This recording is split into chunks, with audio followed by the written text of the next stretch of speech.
Hey guys, as you can see from the title, I'm doing kind of a 3-in-1 special today. It's on Cheetor, Tigatron, and Panther, or I think his Japanese name was Black Cat or Black Shadow, something like that anyway. The reason I'm doing this is simple, because they're all the same figure, they're just repaints, and I have all of them, so I thought, well, why not? So I remember someone asked me to do Cheetor, and my friend Kongu, asked me to do Tigatron, so it's a good way to do two fan things in one. So I guess we'll start off with Cheetor. I guess this is the 10th anniversary one. A Cheetah, obviously. What I've noticed with this one though is the arms for the top here, and no, it's just this top part here. It seems a little bit translucent. I assume it's not meant to be like that, but if I can get the panels open. No, I can't. But for mine anyway, they don't seem to hide his blue metal inside him very well. I don't know why that is. And he doesn't seem to go quite as nicely together as the other two. It might be because he's the 10th anniversary version or whatnot, I'm not sure. Again, he's got the maximal symbol on the side there, which I don't like really. But, you know, a problem again with this mold is you can see the face inside there, but what you're going to do. Other little problems include these bits on the back, which offer all the figures. You get these bits for the robot legs that stick out like a sore thumb, unfortunately. Movement consists of, well, I'll show you the Cheetah again. Basically that for the front legs, which is for the transformation only. You can pivot the legs like that, and they do bend as well. But you know, as I've said in other reviews, the beast mode weren't desperately good for their posability, but I suppose they do all look like cat robots, and you know, it was a good idea by Hasbro, as Hasbro does love to do. They do love to reuse figures and repaint them, and to use it in the series made it worthwhile to get Tigatron, and I got I just call him Panther. I got Panther mainly because I looked at him at the time as Ravage, because I didn't have my Transmetal Ravage, which you might have seen in one of my other reviews. So you know, this was the closest I got to Ravage at the time, and he only cost me like £7 Japanese with his box unopened. Can't complain. All of them are good.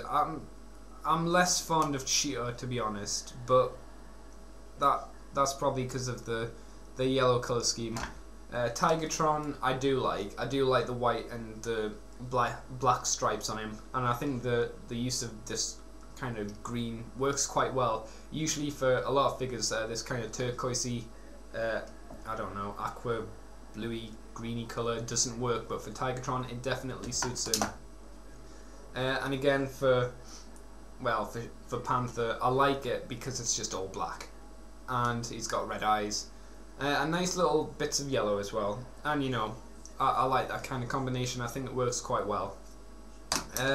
We'll move on to the detail part of the video. Obviously, it's just going to be the three lined up next to each other, and I'm just going to show you bits of the paint application mainly because that's the only difference, and there is the detailing on the figures are basically the same. So until then, I will see you in a moment. And here we have all of the cat bots in a nice little row. Cheetor there, Panther, as I'm calling him for this review because I couldn't be bothered to find out what his name was again, and Tigatron. There he is. Good kitty, good kitty. So we'll take a look at the one that will show up the most detail, and I assume that'll be Tigatron. Cheetor would be my next option because he's a light colour. He would be my last. I assume in this light it's going to be easy to see the detail on a white figure. there's always hope anyway. So we'll start from the front, move you to a bit further back. Lovely eye detail. I really like this this paint applicated eyes with a little tiny sliver there for the cat's eye. Quite nice. Little whisker dots. And as you can see, as we turn the figure around, you can just see these little teeny lines have been pushed in, and this works all over the figure basically. This is for the fur effect, I assume. This obviously is his mutant head in there, upside down, and this bit is going to form part of his squirty water pistol gun thingy. We'll block off that light, and as you can see, toe detail, again quite nice. Where it's better than the back leg ones. Note how big the front legs are as we look at the back legs. The back legs are ridiculously big. Look at the size of them, they're huge. What I dislike about the feet, apart from them being ridiculously big, oops, sorry about that, is that you see how it's got this seam running up the side. It's for where it holds the two bits of plastic together. It does get a little bit of a gap within them, especially for this side. That bit there, as you can see, if the screws aren't tight enough, this toe bit, because there's no screw there, I'll just move this leg out of the way. There we go. There's no screw there, and that's the end of the plastic, so that bit can come a bit loose. Well, not loose, but it can split apart a little bit, which can be a bit annoying. And look, we've got a nice little toe in the side there with a weird little round bit, but you know, trying to do this with one hand while holding the camera in a steady position, not easy. The back of the legs, well, we'll talk about this for the robot part. A nice little tail, I suppose. Just arc it up a bit. Nice little tail, again with the same kind of fur detail. And that is the same basically for all of them.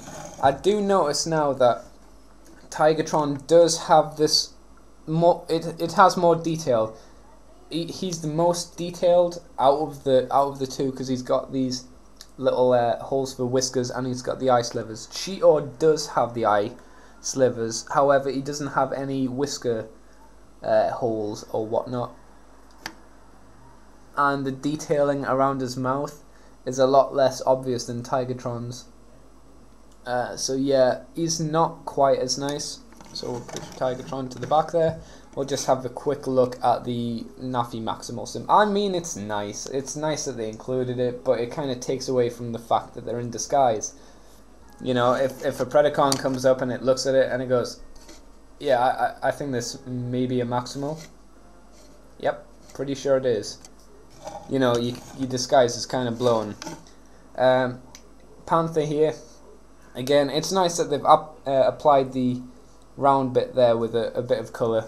They've done that as well with Cheetor, but his original figure didn't have that, so it's good to see that the Japanese version of Panther did. I'm not sure if the English version did or not, or the US one, sorry. Again, detailing is all the same, but I prefer him because he's black and evil. So we'll move on to the robot modes now, and